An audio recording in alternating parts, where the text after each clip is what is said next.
Hi guys! So welcome back again to my channel. So for today's video, eto na nga. We have another tech unboxing. This is for the Keychron K1 version 4. So it's a mechanical keyboard, 104 keys, and wireless na siya, may Bluetooth. It can also go wired. And yep, let's unbox this beast. Okay, again, if you're not yet subscribed to my channel, kindly hit on the bell icon to subscribe now for more videos like this, like a tech unboxing, food reviews, mukbangs, and many more. Okay, thank you so much again, guys. Okay, let's unbox this one. So ito na nga, guys, we have here the keyboard already. So let's open it up. Again, this is the Keychron K1 wireless mechanical keyboard. This is full 104 keys. So it will work wired, Bluetooth, with RGB lightings. This is a brown switch, brown Keychron switch, low profile mechanical keyboard. Okay? So ito, in front, ayan, may nakasulat dito. Fragile, and thank you for your purchase. We hope to serve you again. God bless. From Keychron, Philippines. So ayun, open na natin.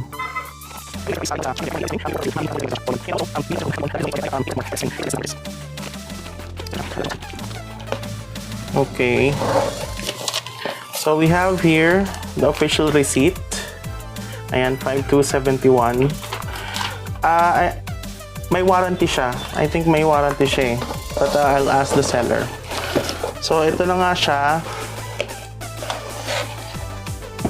The Keychron K1. Ayan. So ito yung front. Wireless mechanical keyboard with low profile switches. Ito yung sa may baba. 104 key RGB brown switch. Yung likod, ayan, Keychron K1. So low profile switches, dual compatibility, it's compatible with Windows and Mac. Wired, wireless, you can pair up to 3 devices, switch between 3 devices in few seconds. Battery life, 2000 milliamperes of battery. And it's aluminum body.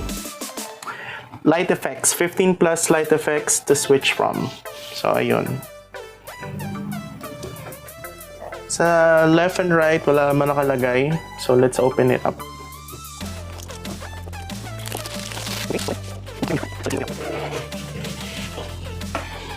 So, you'll be greeted with this one.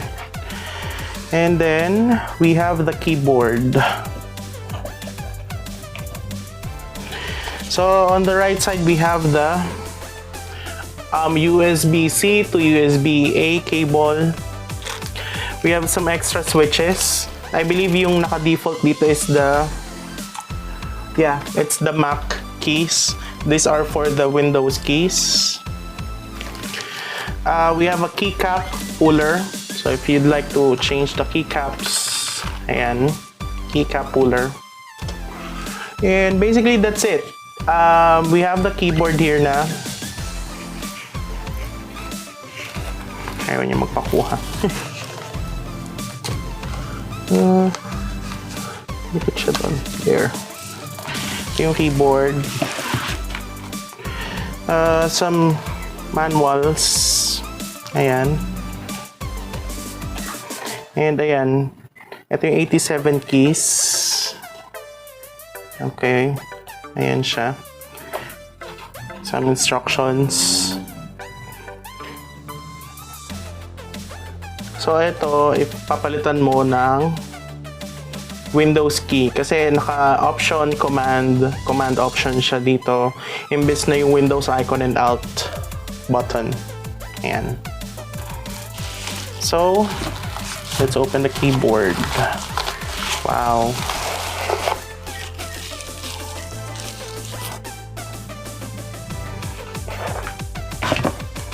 So ito siya. Let's put this aside. Ayan, lagyan mga toys ko. Let's put this aside. And eto na siya. Wow, ang liit lang niya oh. Pero full keys yan, 104 keys.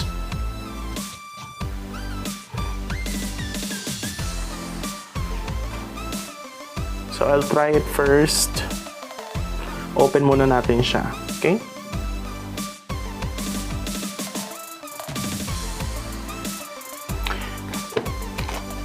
I'll be back guys, okay? Open muna natin, saksak muna natin siya. And I'll also put the keys for Windows. So eto na nga guys, naikabit na natin siya dito.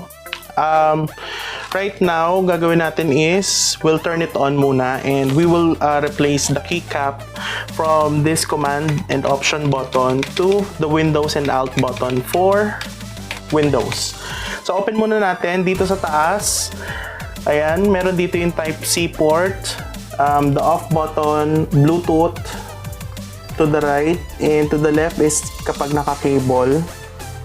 So dito naman, Windows sa right, sa gitna is Android, and on the left is the Mac or iOS. So let's turn it on to cable.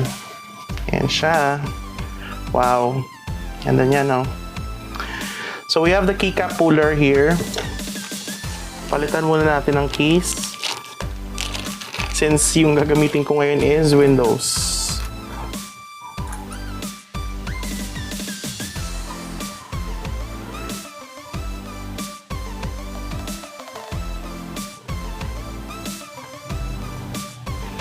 Dali lang naman to.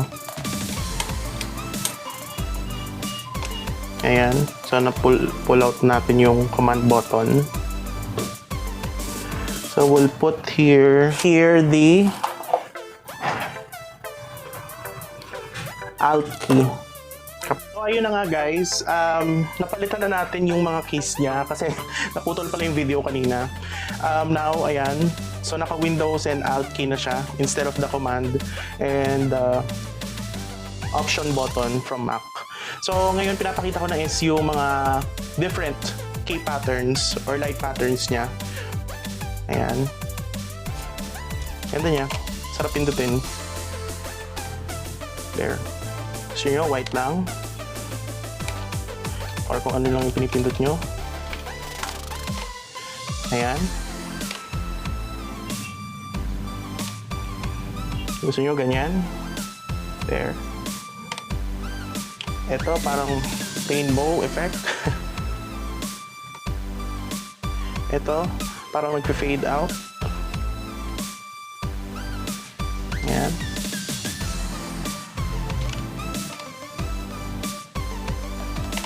Ayan. Ganda niya. Ang gaganda ng mga light pattern niya. Ayan o. Ganda nito. So if you press something,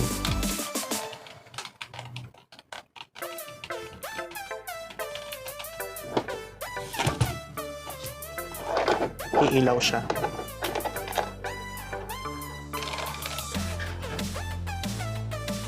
Hindi pa yata nag-on yung PC ko.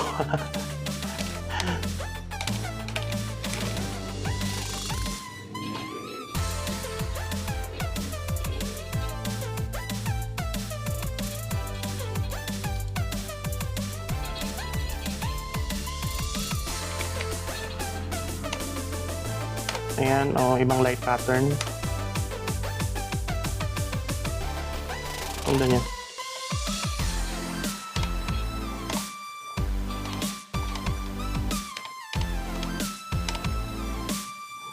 Sobrang gaan lang yung pindutin, guys. And if you'll see again, dito, it's on a brown switch. Change natin siya.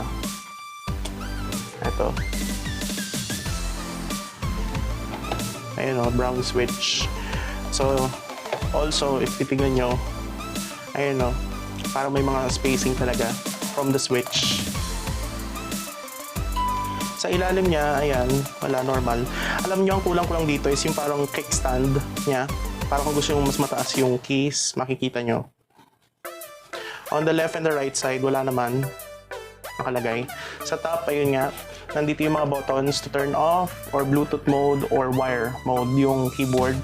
And dito naman sa isang key, either Windows sa papuntang right, sa gitna is Android, sa left is Mac or iOS. So ayun. So balik na natin itong alt. Okay. Nakita ko lang sa inyo.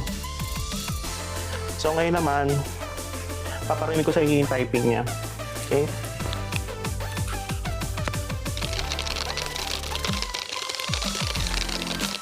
Quiet lang siya, low profile keyboard. Ayan. Ang ganda niya, promise. Maganda siya for a keyboard.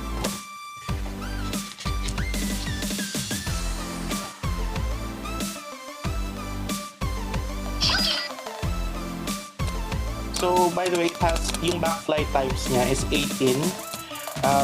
Adjustable 4-level RGB backlight. So, na-adjust pala to, itong level nito. Let's see, paano.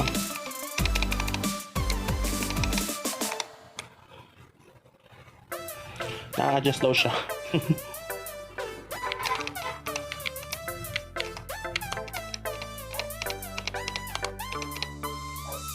Ayan.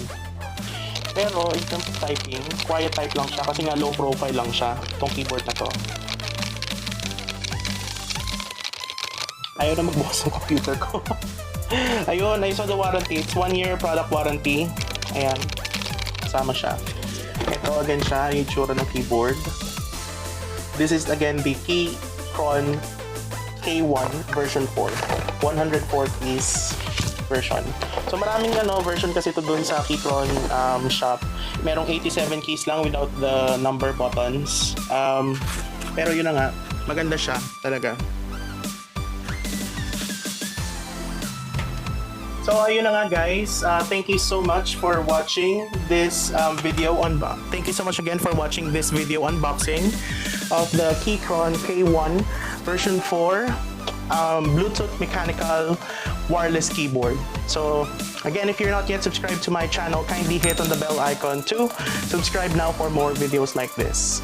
So if tatanungin niyo ako, I would really recommend this keyboard. Maganda siya pag nagta-type, and you have options to have it wired or on Bluetooth mode. It also has keys for Mac and for Windows. It also works for Android kasi may Bluetooth 5.0 na rin siyang kasama. So abangan nyo na yon, April 4, they'll be on sale on the Keychron Philippines Shopee page. Okay? So thank you so much again guys for watching this unboxing of the Keychron K1 version 4. Again, if you're not yet subscribed to my channel, hit on the bell icon to subscribe now for more videos like this. Okay? Thank you so much again guys for watching. All of you, have a great day. Thank you guys. Bye-bye. Love me like a Hellcat.